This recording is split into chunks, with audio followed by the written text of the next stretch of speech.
us as well. So, overheard a little bit about Olivia and Lucian's idea. Sounds like they're B2C companies. My company is a B2B company, so it's a tech startup. So please keep that in mind. So anything I say might not be 100% relevant or can be adapted to your company, but I think there are a lot of things that are overlapping. Sure. Yeah. So, and I also love that. Go ahead, Sanjay. No, go ahead, please. Oh, and I, love that you all already have an idea. I feel like sometimes, finding what you want to do in a startup could be the hardest thing, right? So for me, maybe I will start telling a little bit about how I got into entrepreneurship. Rita, I thought for the agenda, maybe we could start with, if you could just give us I can't do your background justice, so maybe if you could just introduce yourself and your background and Emerson and your journey. Maybe that's the first part, and the second part would love to kind of hear about FindOurView and your entrepreneurial experience. And I'm sure through there, if you have lessons for our entrepreneurs, and then maybe we can close with Q&A. Absolutely. So again, my name is Rita Ma. I'm the co-founder and marketing lead of FindOurView. I went to Emerson, back in 2012 to 2013. I was in a grad program, IMC, which does not exist anymore. Unfortunately, I think they changed name or something, but we didn't have any programs or classes like this for entrepreneurs. So yeah, I'm really jealous, about all the resources and, great teacher, Sanjay, you have made a lot of mistakes along the way. I grew up in a family and environment where entrepreneurship was not super encouraged. Asian culture is just always like, you got a job, a good paying job and stable job. So it wasn't really in my mind until I came here in the United States, of course, in 2012. And I started hanging out with a lot of MIT people, engineers that, whenever we are, having drinks and talk, I just find that they always talk about the things they're building, their little startups that, the ideas are super, some of them are very complex, rocket science, something that I don't understand, but some of them are so simple, related to our everyday life, right? Like, my mom's always have this flushing problem, feels hot at night, and how can I design a device for her to help her cooling her down, stuff like that. So I started thinking, wow, this is interesting. Like entrepreneurship or startup, it's you can really start with some ideas that you have in your daily life, and that really just got me interested, got me into this idea. And then I went to a lot of events in Boston area. There are a lot of entrepreneurs events you can go to. Obviously, one of the biggest one is Venture Cafe. I don't know if you guys know that, at CIC, Cambridge Innovation Center. If you're not, I highly recommend you guys all check it out, especially right now. Everything's virtual, so you can just literally go on Zoom every Thursday afternoon. They have tons of programs. Very, very interesting. So yeah, went to a lot of events and just got more and more interested in this. And then luckily, my husband is actually an MIT engineer. So we, when we are home, we talk a lot about things we could do too, although at that time we both have our different jobs and couldn't do anything. And then it was until 2018, when the timing was right, he decided to leave his company. And then, at that time, I was a job, although I enjoyed doing it, but I was thinking, oh man, this might be, once in a lifetime chance that I can do this. So yeah, I just say, okay, let's do this. So at the very, very beginning, our idea was actually started from this is a little bit political, that I apologize if we have any political difference, but was after Donald Trump got elected and then all the scandal came out from Facebook. And then everybody was talking about how these big tech companies are, creating polarization and bias. And then we're just thinking, oh man, why we really, really need a platform for people to explore different perspectives. And this really just hit home for me as well, because, I am an immigrant, I come from a different culture. So I feel like it's really, really important for us to understand each other. And we thought, what if we have a platform that after you log in, and then you can easily see what's the perspective of a group of people, and then you can even see what's overlapping between two groups that have different ideas or opinions. And I thought, and we just thought, wouldn't that be great? And then we can always just talking about the part that's overlapping, right? Brilliant idea. And then we just talk with a bunch of friends. And of course, everybody got excited. And then at that time, we just thought, all the advice and stories we heard is next step, get funding, build your pitch deck. And that's exactly what we do. And we spend hours, and I do a tons of secondary research and just thinking, okay, well, how do we put the language? How do we build a story? And then we can tell investors. And that actually, we continued that process for like over a year. And the result is, of course, we didn't get a dime. Well, we get like a couple $1,000s from our friends, right? But that's like nothing. So we still, at that time, it was at the end of 2019. Just believe it or not, we still didn't understand why we couldn't get funding. Was it because we didn't talk to enough investors? Because we were told that, like you have to talk to a couple hundred people, and then at the end you get one check. And we thought, okay, we didn't work hard enough. And this is the point number one I want to, bring out is, when you have a startup, it's really, really important to find a co-founder. I feel like, well, I'm lucky enough that, I just have somebody, sitting in the same house. We can talk about ideas all the time. But having a co-founder is important because you can exchange your ideas all the time. And then you can be a mental support for each other, because there's so many times we're just sitting there and talk about, should we quit? Should we not quit? All these things can just becomes a huge stress for yourself if you're just thinking about it in your mind, especially we're bootstrapping, meaning that we're spending our own savings doing this, right? So the stress level is even higher. And then also there are a lot of work that one person is just really hard to do, which I will get into later. When you do customer discoveries, you really need two people, like one person asks questions, one person taking notes, right? And then third, two people always, look better when you're in front of people, because that means you have a team, right? You have an idea that not only you believe, but somebody else believe it too and want to build that with you. And that says a lot. So that's the first thing I want to point out. So back to, the end of 2019, and really, we started building some relationship with some MIT groups, but nothing concrete and no commercial traction yet. And just really thought about, should we continue this or not continue this?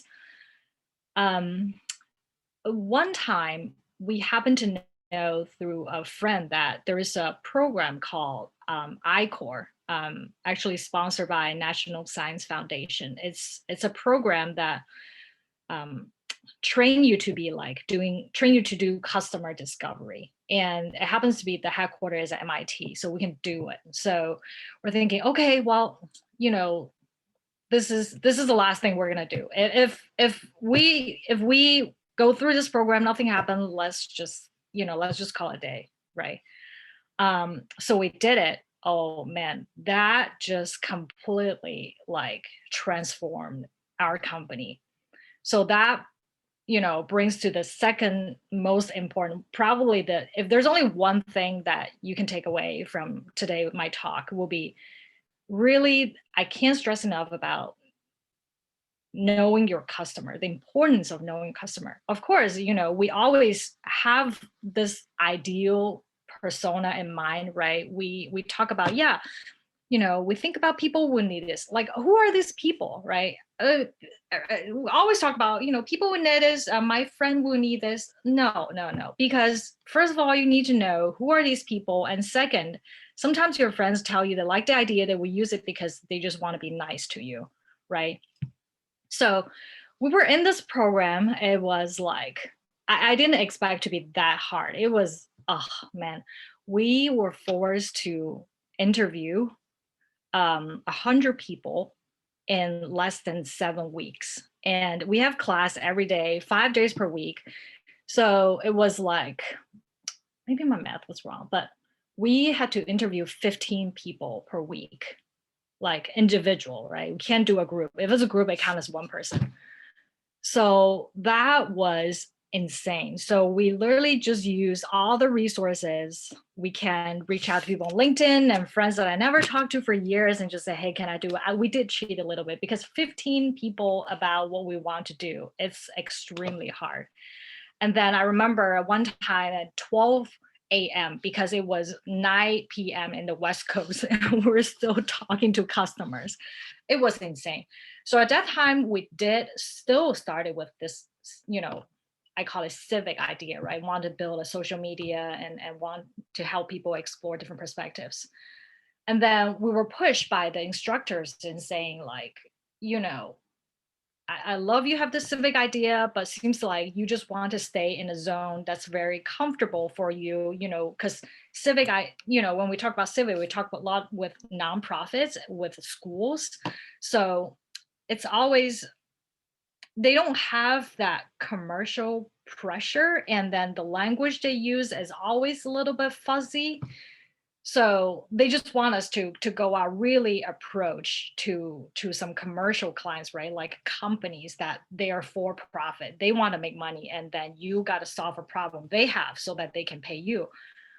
And then we thought about, okay, well, what could be the next move from this social media idea to the next one? So we thought about, what if companies, employees use this social media, that they can have different ideas, opinion inside of company, and then the leadership can see, is there any problems in my employees, what does my employees like, what does my employee doesn't like. And then we talk to a lot of HR people, and then it turns out that because HR does not directly generate revenue, so it's like when we talk to them, it's just the impact we can bring as an early startup is just not huge enough. And when we talk to customer, just feel like the conversation wasn't that excited. It was almost always like, yeah, it's interesting, your idea, that kind of thing. And then until one time, one person talked to us and say, hey, have you thought about using a platform to do product development instead? Right. And then, because in product development, there's always, again, a lot of ideas coming in, and you don't, you wish, like what kind of people have what kind of ideas, and how can we merge all the different ideas together and come out with a brilliant product. So that's the next direction that we went into. So we talked to a lot of product people, and then suddenly I feel like, wow, it looks like there's some interesting conversations there, because when you do like 50, 60, 90 individual interviews, you can tell when people start talking a lot, they're very excited, and then you can see, okay, maybe there is something there. So after the I-Core program, building a platform for product development was our idea. And then we decided to settle into idea, and then start talking to more people. And then it was, we talked to a lot of brands at that time, because, brands, manufacturers, they do a lot of product development. And then we thought we could work with them. And we did had a lot of progress, because actually right after I-Core, we got into Mass Challenge, which we applied twice before and we never got in.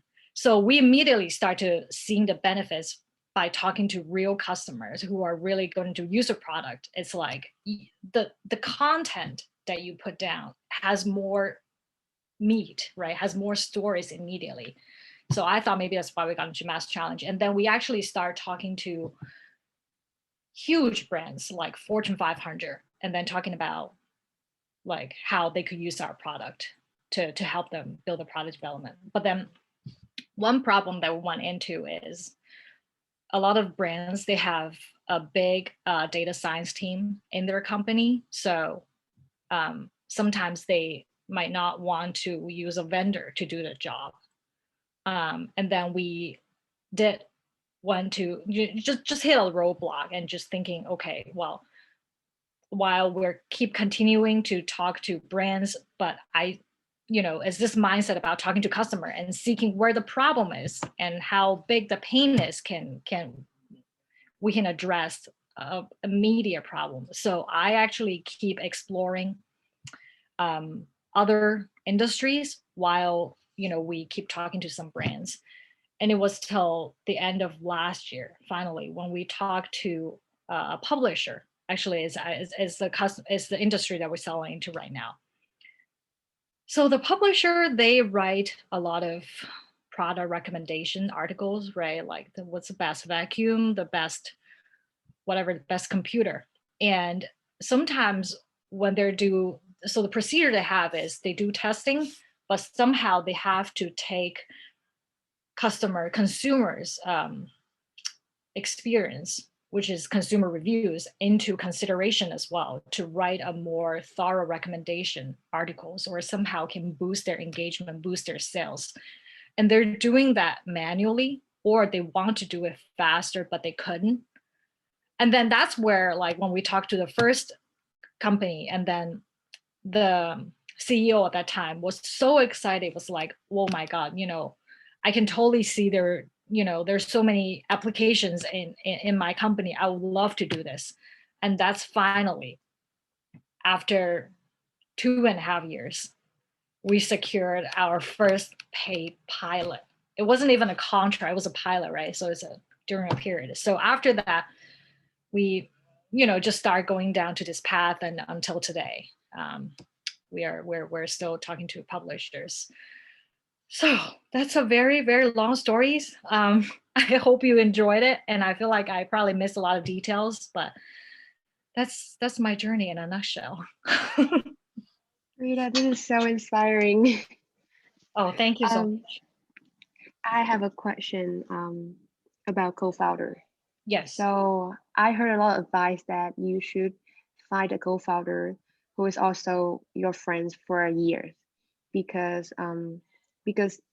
as you mentioned, they're supposed to be your mentor support, besides also being your like closest co-worker for years. Then what if you, because it's like if you being friends with them before, it'll be easier for you guys to work together. So do you agree with like other advice that you can just go to network and find someone that share the same interest with you, even though you guys may not know each other before, and like start working at a startup idea as co-founders? Yeah, that's a great question. I think I've definitely seen a lot of people find co-founders that way. Yesterday, we're just at an event, MIT, called a pitch to match. And the idea is to let students find co-founders. So I'm sure it happens, but yeah, you're right about, what if you don't know that people? So there will be some time that, if you find somebody who seems like it's interested in your idea, you gotta, keep talking, maybe for like a month or 2 months, just really try to understand this person before you two can form a company.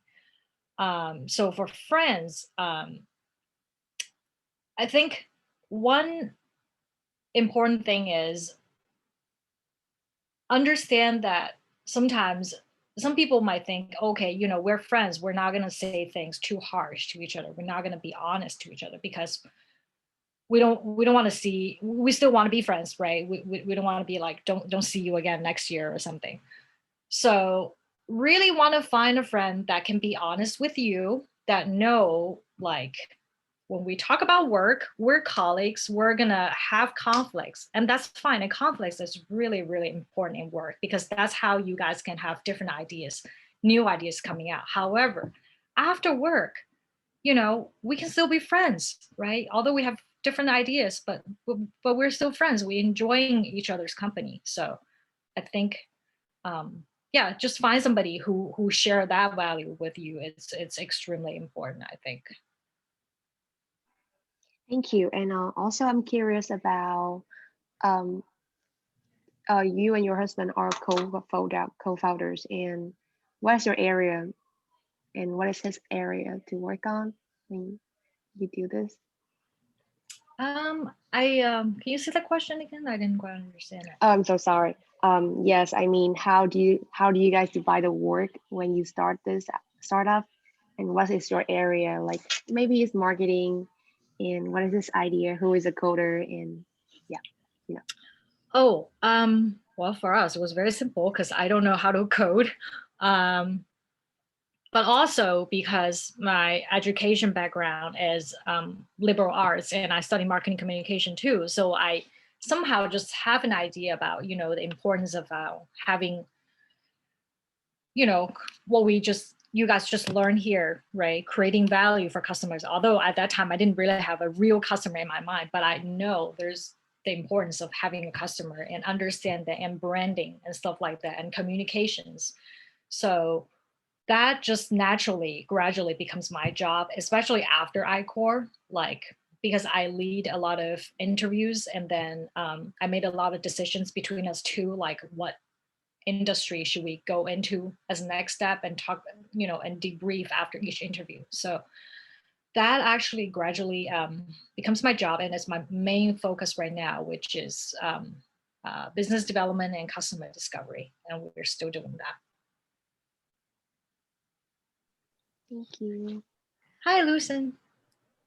Hi. Yeah, so very cool to hear about. I'm wondering specifically, because a lot of that made like a lot of sense. And now I'm wondering, like, in terms of co-founder stuff, what does that look like when, I guess this was probably more earlier on, but when you guys really like disagreed on a direction to go in, like, how do you, I guess you guys were married, so it's probably a little easier or maybe a little harder, but like, how do you be like, I don't like this idea, I don't think this is like, or what did that look like, if that makes sense? I think I'm more like the person just say what I want to say. So yes, I literally just I tell him every day, like, I don't like this, I don't want to do this. And well, of course I will say, you know, I will have justification about why I don't like this too. So we will, at the early stage, sometimes we talk about what directions to go into. We talk for like hours, 3 or 4 hours per day. So I think, yeah, that's why, going back to, you know, Angie's question, it's really, really important to find that person that you can have this type of discussion comfortably with you. That's extremely important, because when one group has some ideas and, you know, he or she doesn't want to speak out, that's where the problems start to having. And then you might miss some good ideas. You will never know, right? Yeah. And sometimes I have to say, like, I've seen a lot of early stage startups, you know, founders, they just broke up. I guess in our case, like, we didn't really have a choice. Well, I try to make it work, but yeah. So if you know, you have a friend or somebody else interested in the idea, but later, if you find that this is not the right match for you guys, I highly recommend you just, you know, break up and find the next person, because this is good for everyone too.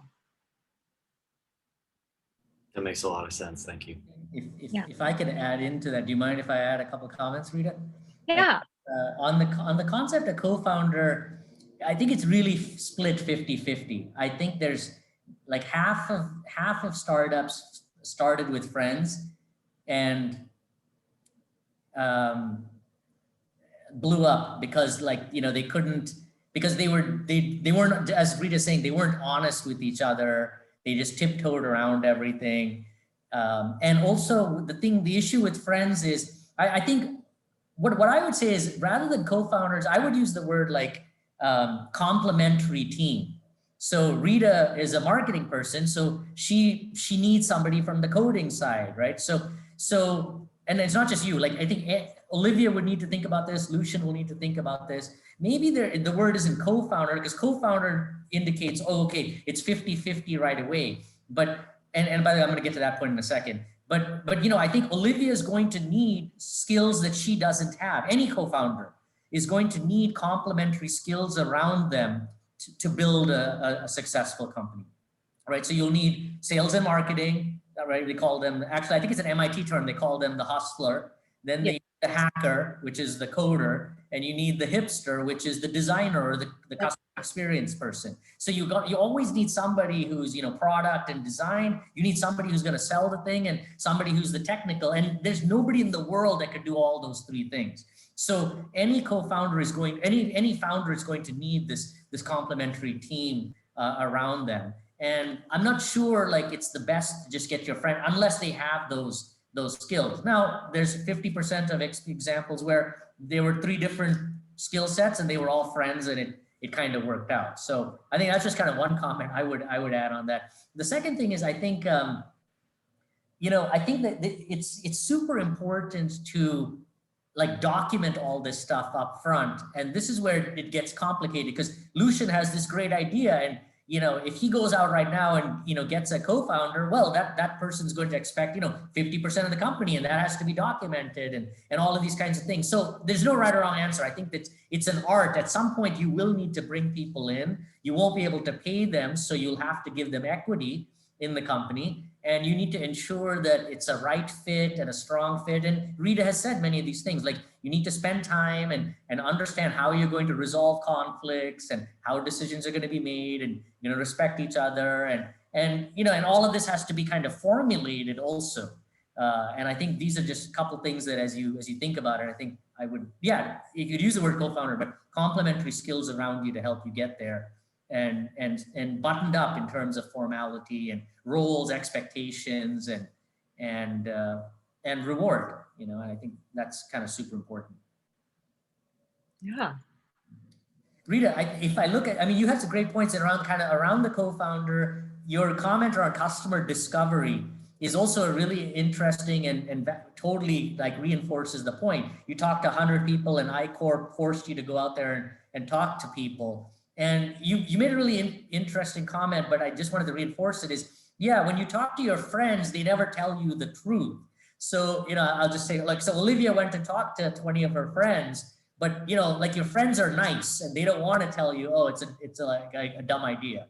So, you know, I've heard this many times also, important to kind of validate, and you heard it here from a real life founder where, you know, he went and did 90 interviews. And by the way, the third comment I'd make is you talked about a pivot. So you started with this social media, right? And then you pivoted to employee sentiment and HR, and now you've pivoted again towards publishing. So the company has to be, any entrepreneur and company has to be flexible as they are, and resilient as they are kind of pivoting and finding their way. So those are the 3 takeaways that I got, and I'm just trying to encapsulate it.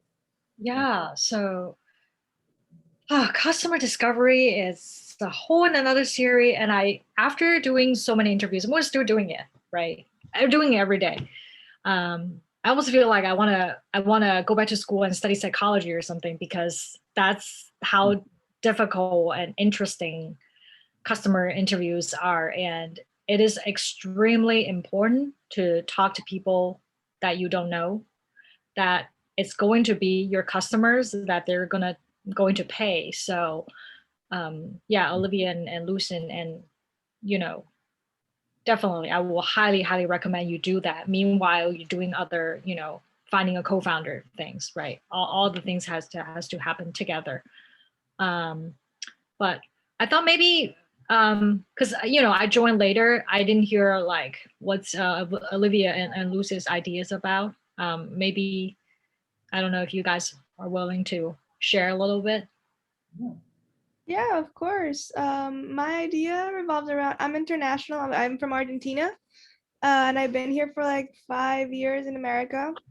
And I found out that I don't really, I haven't found equivalencies in food ingredients from back home. So for example, if I want to make a dish that's an Argentinian dish, I go to the store and I can't find the ingredients I need or the equivalencies that America provides or has. So my idea would be kind of revolving around that, where I would provide equivalencies for ingredients in foreign countries, but here in America. So if you go to Star Market and you wanted the same cream cheese that you have in Argentina, or the most similar one, then my app, or if I collaborate with Instacart or any grocery store that's online and has a platform, would provide you the equivalency of that. If that makes sense. Yes. So you want to find ingredients that don't exist in the United States and you want to import it. No. So they're like, in other countries, we have ingredients that are not necessarily marketed the same way here, or they're not like the same brand, or you don't really know how to find them. So in Argentina, for example, a very known dish is a milanesa, which is literally breaded chicken or breaded meats. And it's made with veal. But when I came to the States, it took me like 4 months to realize that the meat I had to buy was veal, and the brand of veal I had to buy for it to be the same, for it to taste the same as back home, was this certain brand. So it's kind of providing international students or anyone that's living here that's not from here the ability to kind of get the ingredients they would get back home, but the American ones. I see. So you want to find American brands that taste the same as your home country's brands. Kind of, yes. Around that. She's not selling the food, but No, I'm just comparing items from back home and from here and being Right. like, hey, these are the ones that are the similarest or the most similar. So buy this one if you want to get this taste. I see. And how do you plan to make money? Exactly. I don't know. This is why I'm here. no, she's going to build a community. She's going to build. Yeah, I'm trying to build a community kind of volunteers to be like, hey, I'm from Venezuela, and to make an arepa, you have to buy this type of flour from this supermarket, and then you can get the same taste that you would get in Caracas. You know? Well, so Rita, to your question, so that's exactly why Olivia is going through the boot camp. This is her idea. And so now she's thinking about, who's the customer. Today we talked about how she's going to acquire the customer. Next time we're going to talk about how she's going to make money. But conceptually, we could envision, at least this is just me talking, you guys should all bring your ideas, right? But you could envision her building this community of loyal people, right? Kind of like there's so many communities out there, right? Like this community of international students who use the app and return to it, and and she needs to figure out how she's going to acquire these these users and engage them, and then ultimately you could monetize it through advertising, right? For brands that want to get to these people, you could monetize it maybe through partnerships with the grocery stores. Yeah, I can even sell my idea to an already established platform like Instacart. So my idea is actually called Migrant Cart because I thought about it as an augmented service for Instacart, because a lot of international students actually use Instacart for their online grocery shopping. So through Instacart, they could click on their home country, and Instacart would give them the equivalencies from every different store they offer through their app. I see. I got it. Yeah, that just reminds me, because we're working with publishers right now.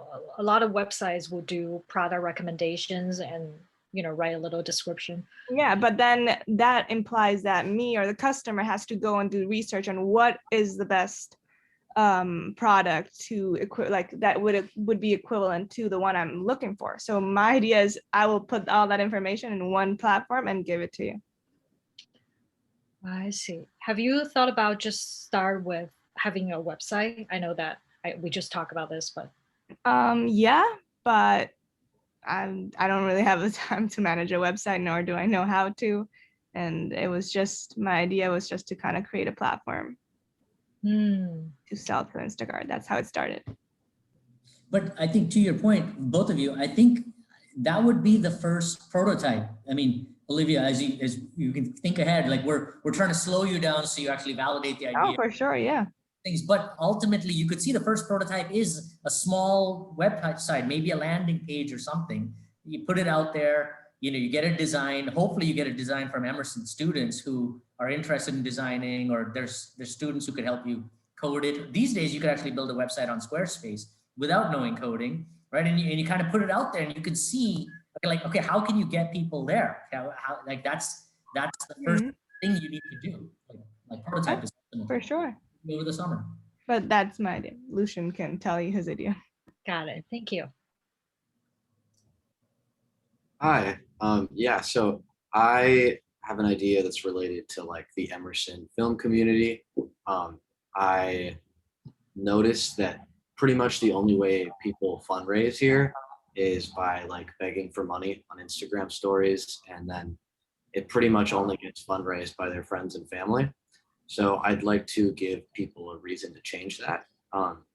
And my idea is basically like an investment marketplace for student film projects that basically people fund the projects by buying stakes in them, and that way they like are actually like emotionally invested in it and have reasons to care about it, like want it to succeed, and promote it and like help out.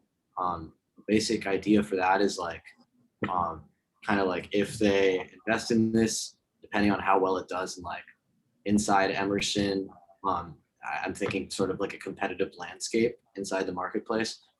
The value of whatever they put in might increase or decrease or something like that. That's kind of like, it's very like loose in my, I've had a lot of ideas that don't make a lot of sense with it. So right now it's very like, I'm in the, how does this work stage really, after I can sort out kind of like customer validation, that sort of stuff. But that's the basic idea. And it would maybe be using like blockchain technology to fundraise if it makes sense for it.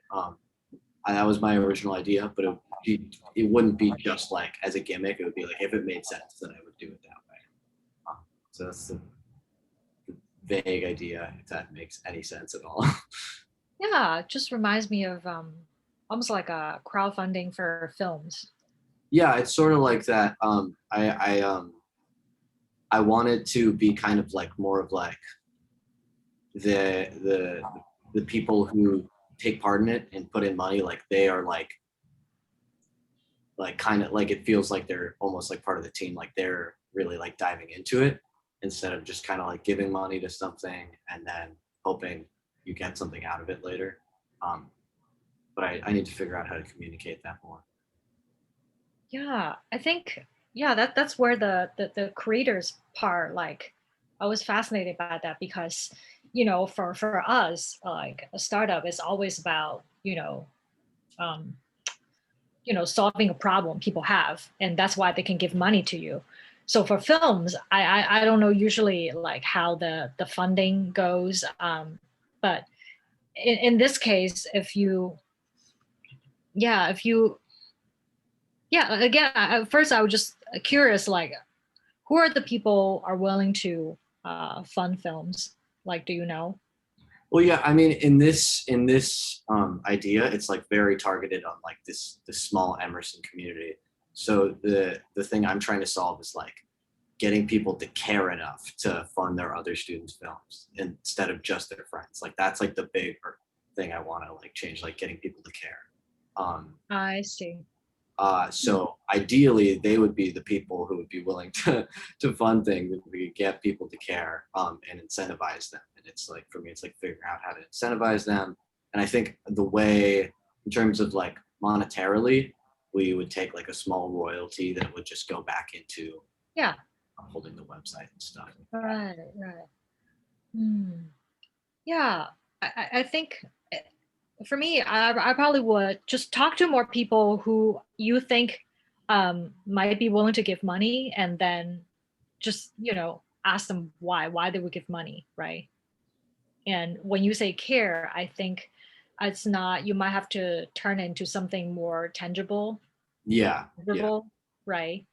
Because film is just, it's quite different, and I'm not too familiar with that industry, how the funding usually goes, especially for early stage films.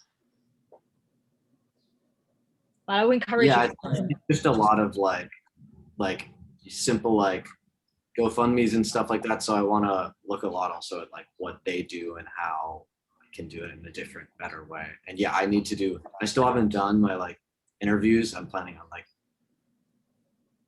starting doing some surveys and stuff in the next few days. Talk to some real people in person, like Zoom. You think that would Don't be do survey. okay? As I've listened to it, I think the idea has legs in the sense that it's proven that people will care. I mean, you look at Kickstarter, GoFundMe, people are donating $5, $10 to people they don't even know, right? So people do care. I think that's just kind of my quick comment is, yeah, now I don't know if it's all just because it's charity, like, oh, I feel sad that this person lost their house or something. And so, I'll donate, but I think it's proven that people care for people they don't know. I just kind of one comment. I think Lucian's twist on this is, so for like Kickstarter, you don't get any equity. There's no equity in the product or the production, right? So like, there's Kickstarters for like, hey, I'm starting a new whatever t-shirt, right? And I believe in you. I'll put in $50 and I get like, one of the first t-shirts or something. So I think that's there too. People have funded and then they get like, the first t-shirt or something like that, right? But I think his idea is, okay, I'll put money in to this film, this product, and I get some equity stake in it, right, Lucian?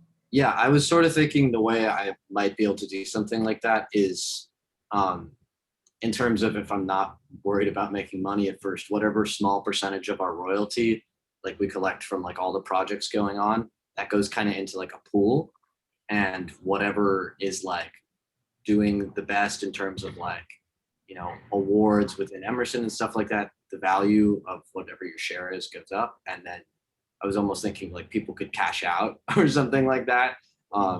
So I'm trying to like really think of it as like an investment thing.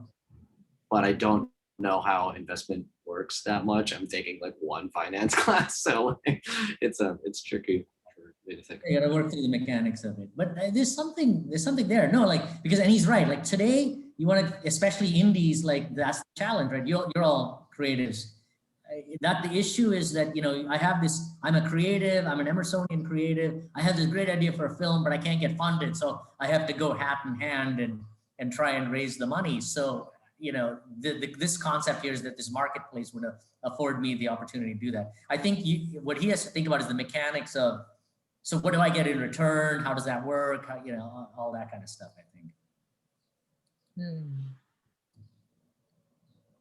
Yeah.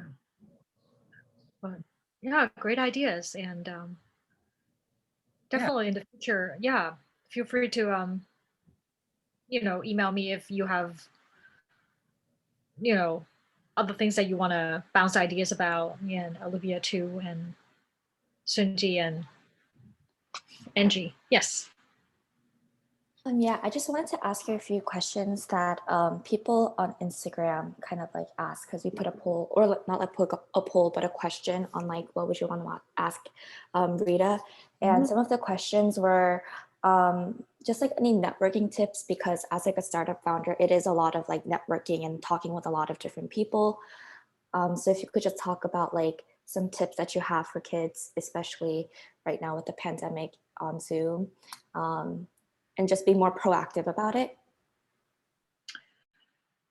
Yeah, great question. I think always start from somewhere. If you don't start, it will never happen. Like I said, the Venture Cafe that I just mentioned, they have a lot of great opportunities to network, and they even have a platform. I think it was every Thursday from maybe like 5 to 7 to 8 that you can network with people in the United States, and even you can network with people globally. And second, if you're students, you always have, I feel like you always have a huge advantage when you approach people on LinkedIn, because you can always frame it like, hey, I'm a student, I'm doing some studies, could you give me, 10 or 15 minutes of your time? I just want to talk. And I feel like a lot of times people are really open to it because you're students, right? You're learning, that kind of stuff. So I definitely encourage people to do more LinkedIn outreach as well. Don't be afraid. Yeah, just start doing it. And then another question that we had was, how have you been navigating your company through this pandemic?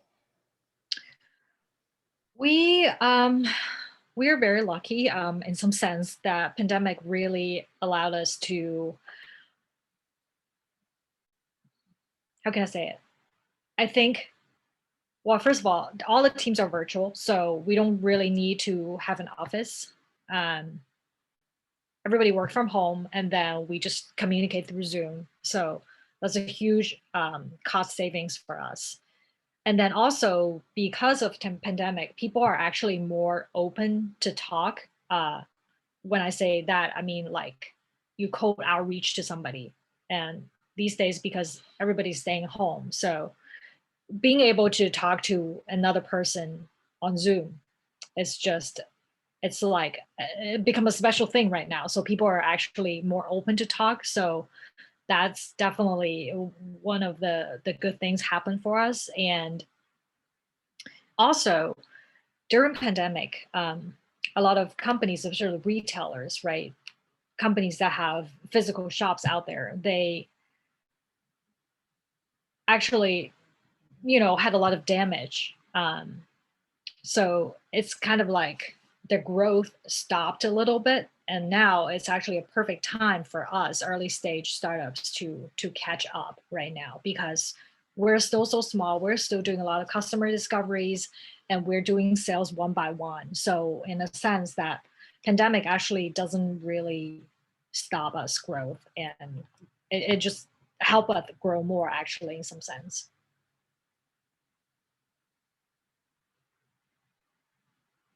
That's really interesting, but good. I'm glad to hear. I'm glad to hear that. Yeah. Any last questions from anyone? Rita, can you recommend me a book about business or startup that helped you become better at what you're doing right now? Sure. There is a book written by MIT professor called Entrepreneurship Journey, I believe. There's a book, and then there's a workbook that you can use it in pairs. I can share that with you later. I think I might got the name wrong. But that book just outlined like 24 steps you need to do. Oh, is that entrepreneurial Yeah. discipline? Yeah, discipline entrepreneurship. We're using it for our workshop. Oh, awesome. That's Yeah, the 24 steps we're going through. Bill O'Le, yeah. Yeah.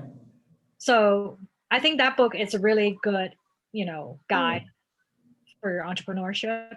Yeah, it's good. Very good. Thank you. Awesome. So Rita, any last words or comments that you want to share before we part? Again, talk to your customers, talk to real people in person. That's the only thing I want to, emphasize today. Yeah. No, you've left us with some great nuggets, and I think reinforcing a lot that we're talking about. So thank you very much for giving us the time and your insights. It's great to, of course, always see another Emersonian, meet another Emersonian, and hear about another Emersonian being a a founder and charting her own journey. So thanks once again for joining us, and we really appreciate it. Yeah, thank you so much for having me today. I hope you learned something. Always feel free to reach out to me through LinkedIn or email, and good luck. Absolutely. Thank you, Rita. Okay, Thank you. thank you. Bye. Thank you. Bye.